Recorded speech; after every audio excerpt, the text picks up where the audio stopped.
Hello everyone, welcome back to the channel, and today we are going to talk a very important topic of the fluid mechanics, that is Bernoulli theorem, which is written in front of you in the board.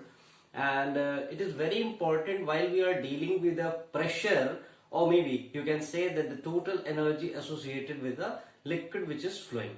So without any delay, let's start with it. कहती है कि अगर हमारे पास कोई एक pipe है, ठीक है, एक अगर हम कोई पाइप ले लेते हैं जिसके क्रॉस सेक्शन एरिया कैसे है, वेरिंग क्रॉस सेक्शन एरिया, ठीक है, वेरिंग क्रॉस सेक्शन एरिया का अगर हम एक पाइप ले लेते हैं कुछ इस तरीके से यूं, ठीक है, जो कि एक एंड इसका मान लीजिए अगर h1 हाइट पर है और एक एंड आपका h2 हाइट पे है, तो ऑब्वियसली बात है, आप यहां से देख सकते हैं कि h2 हाइट क्या है, थोड़ी सी ज्यादा होगी। ये हम कहां से कंपेयर कर रहे हैं, ये हम ग्राउंड लेवल से कंपेयर कर रहे हैं, ठीक है। तो H2 हाइट क्या होगी, थोड़ी सी ज्यादा होगी as compare to H1।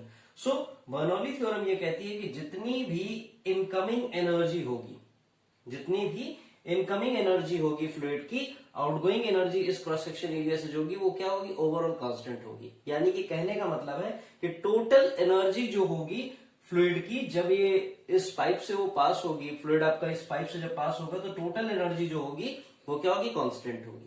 Okay, कैसे एक्सप्रेस कर सकते हैं, mathematically we can express it as P plus rho g H plus half rho we square equals to constant, ठीक है, जिसमें कि ये जो आपका लेफ्ट हैंड साइड पे जो कुछ भी लिखा हुआ टर्म है, this all is your total energy of the fluid. ये क्या है, फ्लूइड की टोटल एनर्जी है, ठीक है।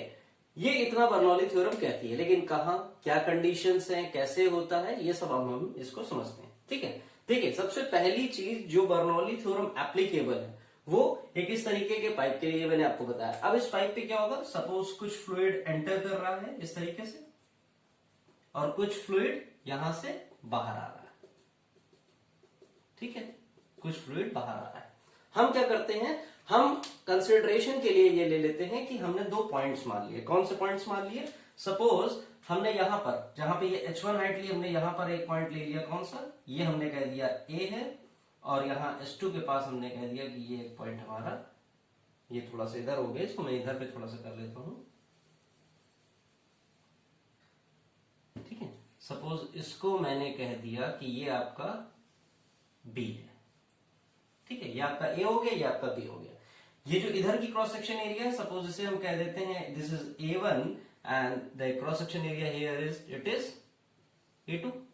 ओके, यहां पर जो प्रेशर है वो हमने ले लिया P1 और यहां पर जो प्रेशर है वो हमने ले लिया P2। ओके, सपोज जो हमारा फ्लूइड है वो V वेलोसिटी से मूव कर रहा है। किस वेलोसिटी से मूव कर रहा है, V वेलोसिटी से हमारा फ्लूइड मूव कर रहा है, ठीक है। अच्छा, इसके बर्नौली थ्योरम की जो सबसे इंपॉर्टेंट बात है, सबसे इंपॉर्टेंट जो फैक्टर है वो ये है कि it is dependent on ideal fluid. Means जो फ्लूइड इस पे फ्लो हो रहा है वो कैसा होना चाहिए, वो आइडियल फ्लूइड होना चाहिए।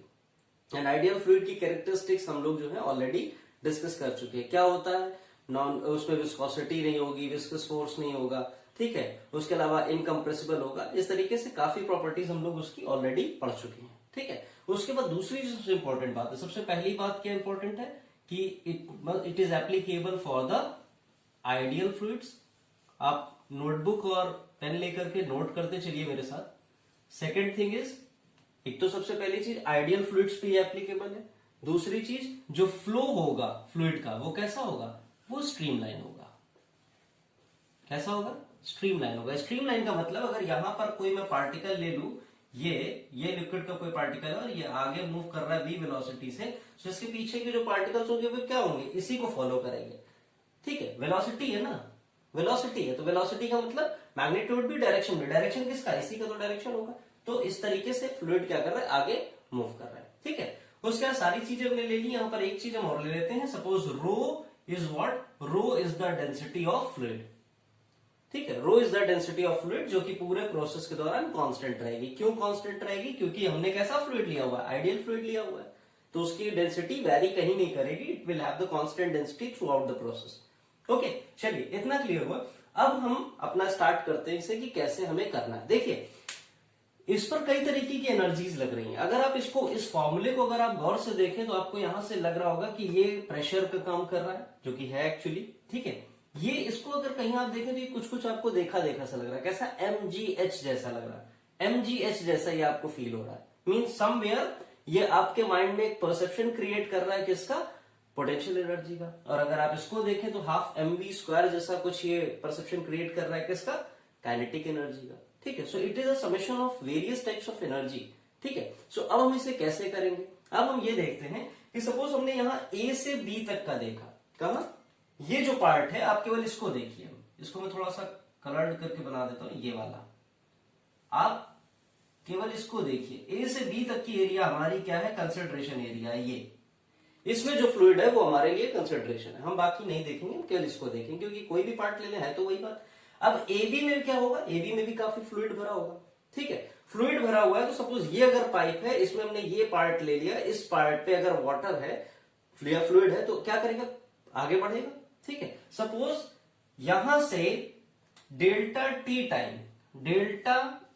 टी टाइम लगा और फ्लूइड हमारा आगे मूव कर गया। कैसे मूव कर गया, फ्लूइड हमारा आगे मूव करके कहां पहुंच गया, सपोज ये A' पे पहुंच गया। अब जब ये वाला आगे मूव करेगा तो ये भी तो मूव करेगा, और ये वाला कहां पहुंच गया, ये हमारा पहुंच गया B' पे, ठीक है। ये हमारा कहां पहुंच गया, A' पे पहुंच गया, और ये हमारा कहां पहुंच गया, ये हमारा B' पे पहुंच गया, ठीक है। अब हम क्या करेंगे, अब हम इस पे वर्क एनर्जी थ्योरम अप्लाई करेंगे। क्या अप्लाई करेंगे, वर्क एनर्जी थ्योरम। और वर्क एनर्जी थ्योरम क्या कहती है, वर्क एनर्जी थ्योरम कहती है कि वर्क डन जितने भी फोर्सेस का हुआ होगा, किसी भी फोर्स का अगर वर्क डन हम कंप्यूट करें तो टोटल वर्क डन जो सभी फोर्सेस के द्वारा किया गया होगा वो कितना होगा, that must be equals to the difference in the kinetic energy. ये पढ़ा हुआ था ना हम लोगों ने जब लॉस ऑफ मोशन हम लोग पढ़ रहे थे, ठीक है। सो अब हम क्या करेंगे, अब हम वर्क एनर्जी थ्योरम अप्लाई करेंगे। वर्क एनर्जी थ्योरम क्या कहती है, वर्क एनर्जी थ्योरम हमारी कहती है कि work done by all the forces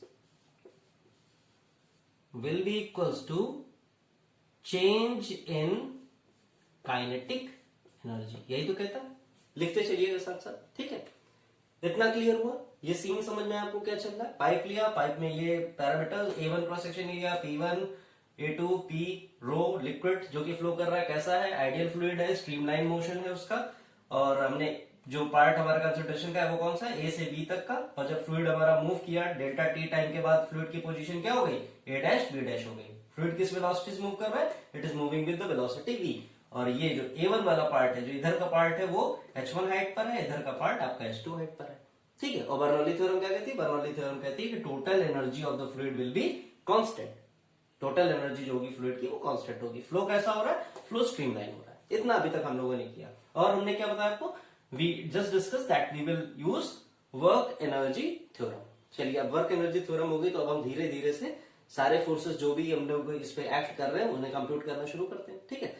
देखिए सबसे पहला फोर्स हम क्या करते हैं, सबसे पहला फोर्स तो फ्लूइड ही लगा रहा है, ठीक है। सबसे पहला वर्क डन कौन कर रहा है, सबसे पहला वर्क डन तो फ्लूइड कर रहा है ना। ए पर जो फ्लूइड की लेयर है वो क्या करेगी, बाकी सबको पुश कर रही है ना, आप आगे मूव करो।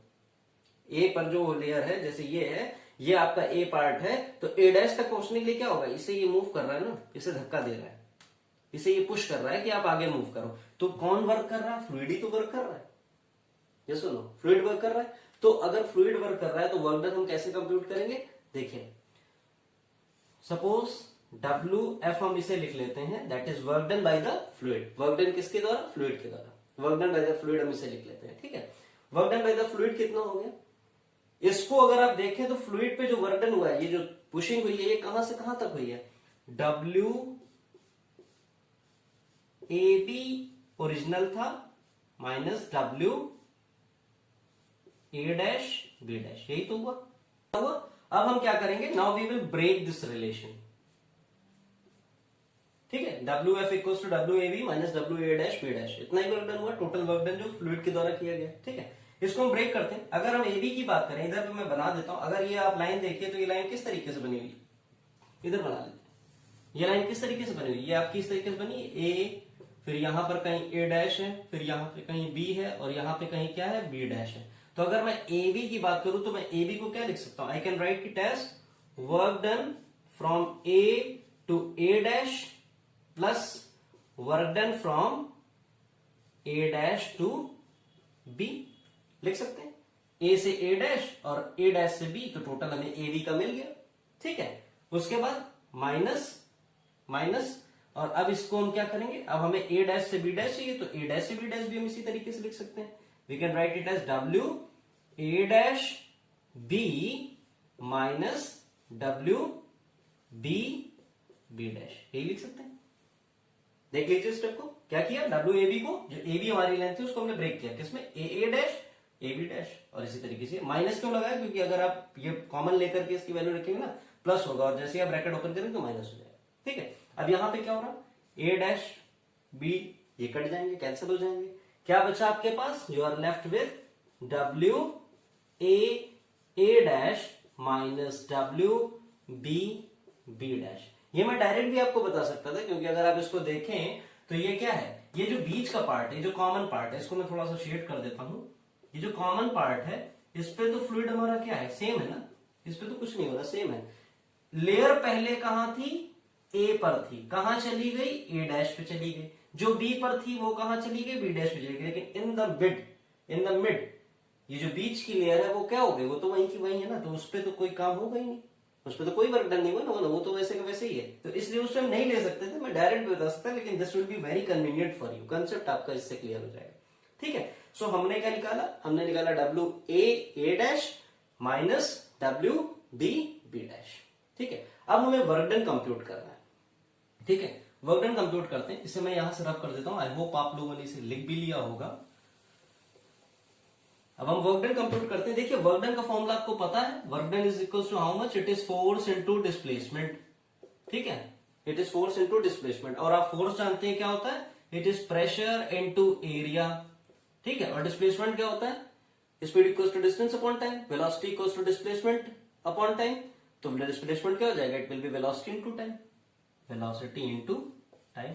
ठीक है, ये फॉर्मूला आपका निकल गया डब्ल्यू का। अगर हम डब्ल्यू ए डैश की बात करें, यहां पे लिख लेते हैं। ठीक है, डब्ल्यू ए डैश की बात करें, मतलब इसकी बात कर रहे हैं, तो प्रेशर कितना लग रहा है, P1 लग रहा है। ठीक है, प्रेशर कितना लग रहा है, P1 लग रहा है, एरिया कितनी है, A1 है। ठीक है, वेलोसिटी कितनी है, v वेलोसिटी से मूव कर रहे हैं, और टाइम कितना लगा है, मैंने अभी बताया था ना कितना टाइम लगा था, यहां से यहां तक जाने में डेल्टा टी टाइम लगा था, अभी मैंने लिखा था यहां पे जब रब किया था, तो टाइम कितना लगा, डेल्टा टी। ठीक है, इसी तरीके से अगर हम दूसरे वर्क डन की वैल्यू निकालते हैं, ठीक है, दूसरे वर्क डन की वैल्यू निकालते हैं, तो क्या हो जाएगा, it will B minus P2 A2 V delta T. ठीक है, अच्छा यहां पर जब फ्लूइड मूव कर रहा था, क्योंकि क्रॉस सेक्शन एरिया हमने क्या ली है, अलग अलग ली है। अब यहां पे थोड़ा सा समझिएगा एक चीज को, आइडियली क्या होना चाहिए था कि फ्लो हमारा जैसा मेंटेन है वैसा रहना चाहिए था, मतलब वेलोसिटी सेम होनी चाहिए थी, बट यहां पर क्या है, क्रॉस सेक्शन एरिया अलग अलग ली है। अगर आपको याद हो इक्वेशन ऑफ कंटिन्यूटी में हमने क्या पढ़ा हुआ है, इक्वेशन ऑफ कंटिन्यूटी में हमने पढ़ा हुआ है A1 V1 equals to A2 V2, यानी कि AB area into velocity will be constant. इसीलिए आप जब वो पाइप लेकर के आप नहीं वो प्रेस करते हो उसके आगे, तो जो वाटर की एक बीम होती है वो ज्यादा दूर तक जाती है। ठीक है, क्योंकि एरिया क्या हो जाती है, कम हो जाती है, तो वेलोसिटी बढ़ जाती है। तो यहां पर भी आप देखो तो इसकी एरिया A1 की एरिया कम है, A2 की एरिया ज्यादा है, तो वेलोसिटी डिफरेंस तो आ जाएगा ना। अब ये जो वेलोसिटी डिफरेंस है इसको हम ले लेते हैं यहां पर, इसीलिए मैंने इसको लास्ट के लिए रखा कि यहां पे इसको बताऊंगा, इस इनिशियल में मैंने इसीलिए नहीं इसको यूज किया। ठीक है, अब यहां पर क्या होगा, ये वेलोसिटी जो इनिशियल थी, क्योंकि एरिया ऑफ क्रॉस सेक्शन में डिफरेंस है, सो ये वेलोसिटी हमने ले ली V1 और ये वेलोसिटी हमने ले ली सपोज V2। ठीक है, सो यहां पर ये वर्क डन के फॉर्मूले में भी इसकी वैल्यू चेंज हो जाएगी। ठीक है, इसकी वैल्यू वर्क डन के फॉर्मूले में भी चेंज हो जाएगी, so we will take V1 and V2। ठीक है, ये क्लियर हुआ, ये क्लियर हुआ। अच्छा, अब इसमें से हम क्या करेंगे, now see what we will do, we know density is equal to mass upon volume. ठीक है, हम जानते हैं डेंसिटी किसके बराबर होती है, density is equal to mass upon volume. So अब हम उसी फॉर्मूले को यहां पर यूज करेंगे। कैसे यूज करेंगे, देखिए ये जो पाइप है आपका, ये जो पाइप है ये आपका किसके तरीके वर्क कर रहा है, सिलेंडर की तरीके वर्क कर रहा है। ठीक है, इसे रब कर देता हूं मैं, इसे रब कर देता हूं। नाउ सी ये पाइप आपका किसके, सिलेंडर के तरीके है, ठीक है। अच्छा, v वेलोसिटी से पार्टिकल मूव कर रहा है, t time, delta T time period पे कर रहा है, तो v डेल्टा टी क्या आपको देगा, आपको ये डिस्टेंस दे देगा ना। अगर आप वैसे फ्लूइड के रेस्पेक्ट में देखें तो ये डिस्टेंस है, लेकिन अगर आप पाइप के रेस्पेक्ट में देखें तो ये हाइट हो जाती है। और एरिया ऑफ क्रॉस सेक्शन आपको क्या दिया हुआ है, A1 या A2 जो भी होगा वो करस्पॉन्डिंग ले लेंगे, लेकिन अभी फिलहाल आप इसको देखें तो क्या बन रहा है, ये आपको क्या दे दे रहा है, ये आपको पाइप के रेस्पेक्ट में लेंथ दे दे रहा है, और अगर फ्लूइड के रेस्पेक्ट में देखें तो क्या है, डिस्टेंस या डिस्प्लेसमेंट डिस्टेंस कितना ट्रेवल किया है, डिस्टेंस डिस्प्लेसमेंट आप कुछ भी ले लें, शॉर्टेस्ट तो ऑलरेडी है वो, इससे छोटा पाथ तो कोई हो भी नहीं सकता ना उसके लिए, ठीक है। तो ये आपको मिल रहा है। तो वॉल्यूम आपका कितना हो गया इसमें, वॉल्यूम आपका हो गया A1, इधर की वाली की बात कर रहे हैं, ठीक है, इधर वाली की बात कर रहे हैं, A1 V1 डेल्टा T, ये वॉल्यूम हो गया। अब density equals to mass upon volume, तो सपोज मास हमने ले लिया डेल्टा M, छोटा सा मास हमने ले लिया, क्योंकि छोटा सा पार्ट हम कंसिडर कर रहे तो हमने मास डेल्टा M ले लिया। Okay, now delta M will be equals to rho A1 V1 delta T, कहां से आ गया, density equals to mass upon volume, so mass equals to density into volume, density हमने रो रख दी और volume हमारा ये हो गया, ठीक है। अब यहां से अगर आप देखो तो A1 V1 डेल्टा टी की वैल्यू कितनी हो जाएगी, it will be delta M upon rho will be equals to A1 V1 delta T. तो यहां पर आपके पास क्या है, A1 V1 डेल्टा टी है, ठीक है, इधर रफ कर देता हूं मैं, यहां पे आपके पास क्या है, A1 V1 डेल्टा टी है, तो क्या बन जाएगा, इट विल बी क्या बन जाएगा, P1 delta M upon rho minus, इसी तरीके से जैसे A1 V1 delta T delta M upon रो है, उसी तरीके से A2 V2 डेल्टा टी भी क्या हो जाएगा, डेल्टा M अपॉन रो हो जाएगा। क्यों, क्योंकि ना तो फ्लूइड का मास चेंज हुआ है और ना तो फ्लूइड की डेंसिटी चेंज हुई है। तो again we will have what, same thing, तो हम क्या लिख देंगे, P2 डेल्टा M अपॉन रो, यहां से डेल्टा M अपॉन रो आप कॉमन ले लीजिए और क्या बचा, P1 माइनस P2, ये बचा आपका, मार्क कर दीजिए इसे इक्वेशन नंबर 1। ये किसकी वजह से आया है, ये आपका वर्क डन है जो कि कौन कर रहा है, फ्लूइड कर रहा है, इसे आप 1 मार्क कर दीजिए, नोट कर लीजिए इसे, जल्दी से नोट कर लीजिए, तो स्क्रीनशॉट ले लीजिए, ठीक है। तो ये आपका सबसे पहला फोर्स बन के तैयार हो गया, सॉरी वर्क डन आपका पहला ये निकल करके आ गया। अब दूसरा वर्क डन किसकी वजह से होगा, देखिए यहाँ पे हाइट आ गया है ना, हाइट फैक्टर आ गया, ठीक है, हाइट फैक्टर आ गया, तो अब क्या होगा, कुछ तो वेलोसिटी, कुछ तो ये जो फ्लूइड पे वर्क डन होगा वो ग्रेविटी की वजह से भी होगा ना, ठीक है, कितना होगा कैसे होगा उसे हम लोग कंप्यूट करते हैं, इसे रब कर दे रहा हूं मैं, ठीक है। चलिए अब हम दूसरा करते हैं, ग्रेविटी की वजह से कंप्यूट करते हैं। तो इसमें आपको याद होगा मैंने आपको बताया था कंजर्वेटिव फोर्सेस के बारे में, we have already discussed about the conservative forces and what were they in terms of potential energy. If I talk about the conservative forces in terms of potential energy, what they were, change in potential energy will be equal to negative of work done by the conservative forces. ये summarised form ही है एक तरीके से, है कि नहीं है, summarised form है। अच्छा, अगर इस बात को कहें अब कंजर्वेटिव फोर्सेस है, तो यहाँ पे जो ग्रेविटी की वजह से मैं बता रहा हूं कि थोड़ा तो ग्रेविटी की वजह से वर्क डन होगा, थोड़ा का काफी होगा, वर्क डन ग्रेविटी की वजह से होगा। तो ग्रेविटी कैसा है, ग्रेविटी भी तो एक कंजर्वेटिव फोर्स है, ग्रेविटी भी तो आपका कंजर्वेटिव फोर्स है। तो हम क्या कर सकते हैं, इस इक्वेशन को हम थोड़ा सा रिप्लेस कर सकते हैं, कैसे, हम यहाँ पे इसे WG लिख सकते हैं, ठीक है। अच्छा, WG इक्वल्स टू, तब ये माइनस साइन को हटा करके इधर कर दें, बॉटम लाइन ये कुल मिला के, ये मैं कहना चाह रहा था, ठीक है। अच्छा, चेंज इन पोटेंशियल एनर्जी निकालना है, चेंज इन पोटेंशियल एनर्जी कैसे निकालेंगे, चलिए देखिए, ये लिख लिया होगा आपने, चेंज इन पोटेंशियल एनर्जी कैसे निकालेंगे, डेल्टा U इक्वल्स टू, कैसे निकालेंगे, फाइनल माइनस इनिशियल, ठीक है। फाइनल माइनस इनिशियल करेंगे तो माइनस साइन पहले से ही लगा हुआ था, क्या हो जाएगा, U final minus U initial, इसको आप सॉल्व करिए तो क्या हो जाएगा, माइनस साइन आपने बाहर लिया तो it will B minus U final plus U initial, यानी कि it will B how much, it will B U initial minus U final.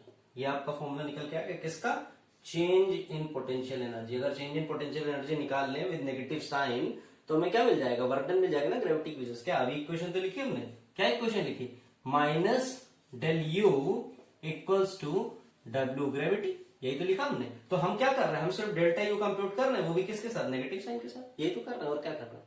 ठीक है, अब हमें क्या करना है, पोटेंशियल एनर्जी चेंज करनी, पोटेंशियल एनर्जी का जो चेंज है वो निकालना है। कैसे कंप्यूट करेंगे, again same mechanism, again same mechanism. देखिए यहां पे इजीली बताया जा सकता है कि इनिशियल पोटेंशियल एनर्जी आप यहां से लिख लीजिए, फाइनल यहां से लिख लीजिए, लेकिन ऐसा नहीं है, क्योंकि हमने आपसे स्टार्टिंग में क्या डिस्कस किया है, हमने डिस्कस किया है कि ए बी, ये जो ए बी है ये हमारा कंसिडरेट जोन है। तो इनिशियल क्या थी, इनिशियल हमारा क्या था, इनिशियल हमारा था ए बी, और फाइनल क्या है, ए डैश बी डैश। ठीक है, अगर ए बी, फिर से वही चीज आ गई कि अगर ये हमने ले रखा है, ये हमारा ए है, ये ए डैश है, ये बी है, ये बी डैश है, तो अगर हम ए बी लेंथ की बात करते हैं तो क्या हो जाएगा, ए डैश की पोटेंशियल एनर्जी प्लस ए डैश बी की पोटेंशियल एनर्जी। तो अगर वही चीज हम करेंगे तो यहां से मैं आप क्या फॉर्मूला मिलेगा, मैं डायरेक्ट कर दे रहा हूं, क्या मिलेगा, A dash minus B B dash, यही तो मिलेगा। जैसे अभी निकाला था वर्क डन में, बिल्कुल उसी तरीके से किया, इसी तरह इसको वैल्यू आप रख देंगे यहाँ पे, करके देखिएगा, इजी है, कोई कठिन नहीं। जैसे वर्क डन में किया तो वैसे ही यहाँ पे किया, बस डब्ल्यू की जगह क्या हो गया, पोटेंशियल एनर्जी हमने यू ले लिया। ठीक है, अच्छा, तो हमारा ये आ गया पोटेंशियल एनर्जी। अब देखिए अगर हम यहां से आगे यहाँ पे चलते हैं, ठीक है, पोटेंशियल एनर्जी आपने ए डैश, ए डैश की मतलब ये वाली, ठीक है, ये वाली कितनी होती है, mgh होती है। ठीक है, कितनी होती है, mgh होती है। मास हमने कितना लिया था, मास हमने कितना लिया, delta M, gravity g, H A dash कहां पर है, ये देखिए ए डैश कहां पर है, h1 हाइट पर है, minus again delta M g, आपकी हाइट कितनी है, h2 कहां पर है, बी डैश के पास h2। ठीक है, जो कॉमन आ रहा कॉमन निकाल लीजिए, कॉमन क्या आ गया, डेल्टा एम जी ब्रैकेट में h1 minus h2, market equation number second. ठीक है, ये कहां से आता है, ये डायरेक्ट कई जगह पे लिखा होता है कि डायरेक्ट इतना लिख देते हैं, लेकिन कहां से आता है वो, ये पूरा इसका प्रोसीजर है। ठीक है, कंजर्वेटिव फोर्स की इक्वेशन को यूज करके हम इसको कंप्यूट करते हैं। ठीक है, आई होप ये आपको आ गया होगा।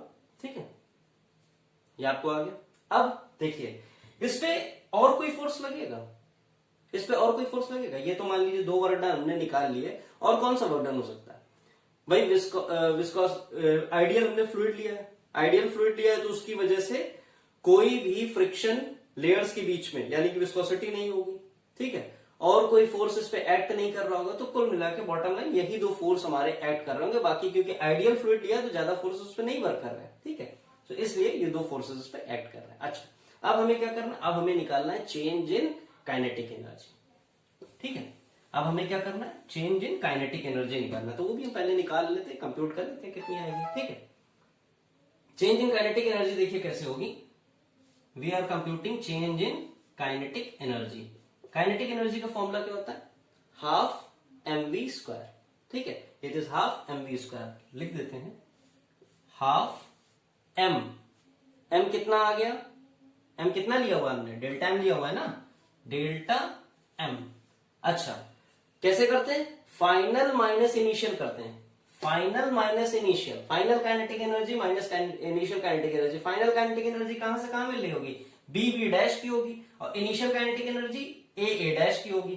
ठीक है, सो half delta M v2 square final, अब इनिशियल कितनी होगी, half delta M v1 square equals to कितना, हाफ डेल्टा एम को कॉमन ले लीजिए, कितना बचा, it will be v2 square minus v1 square, mark it equation number third.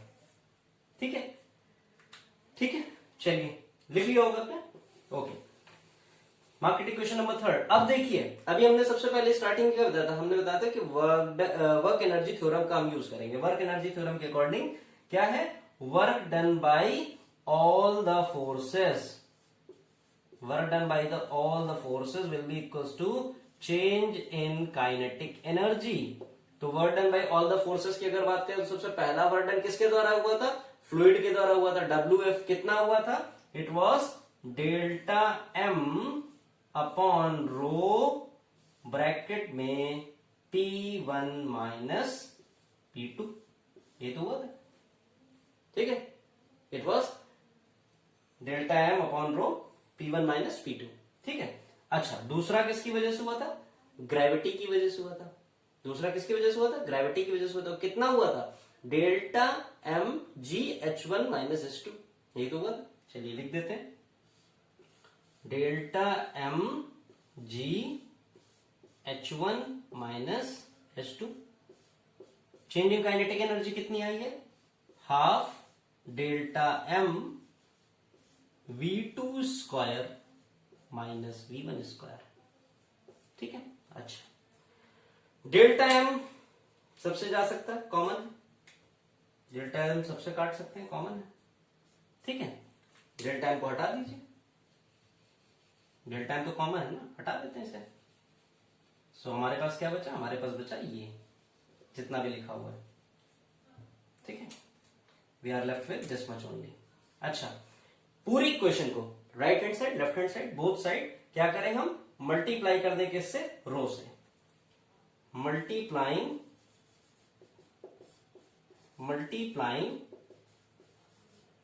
Both sides by rho. अगर रो से मल्टीप्लाई कर देंगे तो क्या हो जाएगा? रो से मल्टीप्लाई करने पे क्या होगा? इस इक्वेशन को भी क्या करना पड़ेगा? रो से मल्टीप्लाई करना पड़ेगा। इसे भी रो से मल्टीप्लाई करना पड़ेगा और इसे भी रो से मल्टीप्लाई करना पड़ेगा, ठीक है। क्या बचेगा? इधर पे लिख लेते हैं, इधर पे लिख लेते हैं। फिगर का भी हमारा काम हो चुका है, कोई पर्पस तो अब है नहीं इसको, क्योंकि अब तक आप लोग बना भी चुके होंगे। सो हम यहीं पे लिख लेते हैं इसे, ठीक है। मल्टीप्लाई करेंगे अगर हम रो से तो क्या मिलेगा हमें? वी विल हैव, यहां से रो कैंसिल, क्या मिलेगा? We will have P1 minus P2, ठीक है, P1 माइनस P2, और यहां पे क्या हो जाएगा? Plus rho g H1 minus rho g H2 equals to, यहां पे क्या मिलेगा? Half rho V2 square minus half rho V1 square, ठीक है। इसे आप देखिए,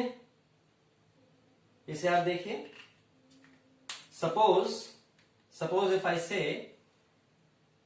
P1 माइनस P2 क्या दे रहा है? प्रेशर में चेंज दे रहा है, तो उसे हमने सपोज P ले लिया। ये भी क्या दे रहा है? चेंज दे रहा है। तो सपोज इसमें क्या चेंज हो रहा है? केवल हाइट ही तो चेंज हो रही है ना, रो जी तो कांस्टेंट है। तो ये हमने क्या ले लिया? रो जी H1 माइनस H2 को हम क्या कंसिडर कर लें? सपोज H कंसिडर कर लेते हैं, चेंज है ना, क्योंकि तो ले सकते हैं, कोई दिक्कत नहीं। अब यहां पर हाफ रो कॉमन है, वेलोसिटी में चेंज हो रहा है, so we can write it ना V स्क्वायर, ये लिख सकते हैं, ठीक है। सो अगर आप यहां पर देखें तो इक्वेशन क्या बन रही है? इक्वेशन बन रही है, इक्वेशन आप देखें तो क्या है? तीनों चेंजेस आ रहे हैं। या बेटर है आप इसको क्या करिए, अगर इस तरीके से आपको नहीं समझ आ रहा कि ये क्यों नोटेशंस लिए गए हैं, तो आप इस तरीके से ना करके आप और कन्वीनियंट इसको कर लीजिए। कैसे कर लीजिए? आपके लिए और कन्वीनियंट हो जाएगा, इतना कॉम्प्लिकेटेड मत रखिए अपने लिए। जो भी 1 वाले टर्म है उन्हें इस तरफ लिख दीजिए और 2 वाले टर्म सारे उस तरफ कर दीजिए। तो 1 वाले कौन से? P1 क्या हो गया? P1 रो g H1 plus rho g H1, ठीक है। और ये इधर पे है तो इधर आएगा तो पॉजिटिव में हो जाएगा, plus half rho V1 square equals to, अब ये वाले इधर जाएंगे, ये माइनस P2 है, उधर जाएगा, क्या हो जाएगा? प्लस P2 हो गया, प्लस ये माइनस रो जी H2 है, उधर जाएगा तो प्लस में हो जाएगा, रो जी H2 हो गया। ये इधर पे पहले से प्लस में था ही, हाफ रो V2 स्क्वायर। तो अगर आप देखें इनिशियल, ये सारे 1 पे है ना, P1 है, H1 है और V1 है, ये किसके थे? इनिशियल साइड वाले थे। इनिशियल वाले सारे बराबर हैं किसके? फाइनल वाले के, यानी कि क्या हो रहा है? कांस्टेंट। अब यहां पे एक और चीज है, इनिशियल में जितना भी दिया गया, कौन कौन सी 3 एनर्जी आई? कौन कौन सी 3 एनर्जी आई? ये आपकी आ गई पोटेंशियल एनर्जी, ये आपकी हो गई काइनेटिक एनर्जी, और ये हो गया आपका प्रेशर एनर्जी। ये तीनों अगर आप देखो तो तीनों का समेशन है, यानी कि ये आपको क्या दे रहा है? This is giving you total energy, this is giving you total energy, और टोटल एनर्जी जो आपकी इनपुट साइड पे थी यानी कि फर्स्ट साइड पे थी, वही आपकी कहाँ है, वही आपकी आउटपुट साइड पर भी तो है। जब बाहर उधर दूसरी तरफ पे फ्लूइड निकला वो भी आपका क्या है, सेम है। टोटल एनर्जी तो सेम रही दोनों तरफ, यानी कि यहाँ पे क्या फॉलो हो रहा है, यहाँ पे फॉलो हो रहा है law of conservation of energy. Law of conservation of energy follow हो रहा है ना। Total energy will remain constant, कहीं पे कोई वेस्ट नहीं हुआ, टोटल एनर्जी आपकी जो भी इनपुट पे थी वो आपकी उधर पे ट्रांसफर हो गई ट्यूब से, ठीक है। सो हम इसको एक और फॉर्म जो लिख सकते हैं वो कौन सा है, जो अभी हमने लिखा हुआ था, इसको हम एक और फॉर्म में लिख सकते हैं। इसको रफ कर देते हैं, ठीक है। सो इसको हम एक और फॉर्म में लिख सकते हैं, वो कौन सा फॉर्म है, we can write it as P plus rho g H plus half rho we square equals to constant, ठीक है। ये भी फॉर्म सही है और ये भी फॉर्म सही है बर्नौली थ्योरम का।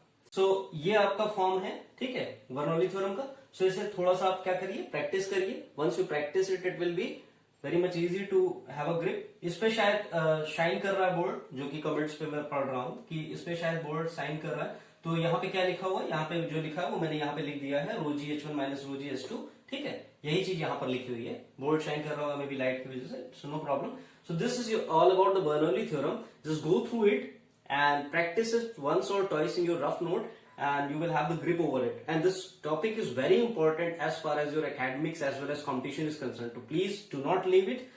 Make sure you are giving it proper attention, proper respect to this particular topic, so that you have a mastery over the Bernoulli theorem. Okay, that's all from the lecture. In case if you are having any sort of doubt, please leave your doubt in the comment section. Thank you for watching the video. Have a great time.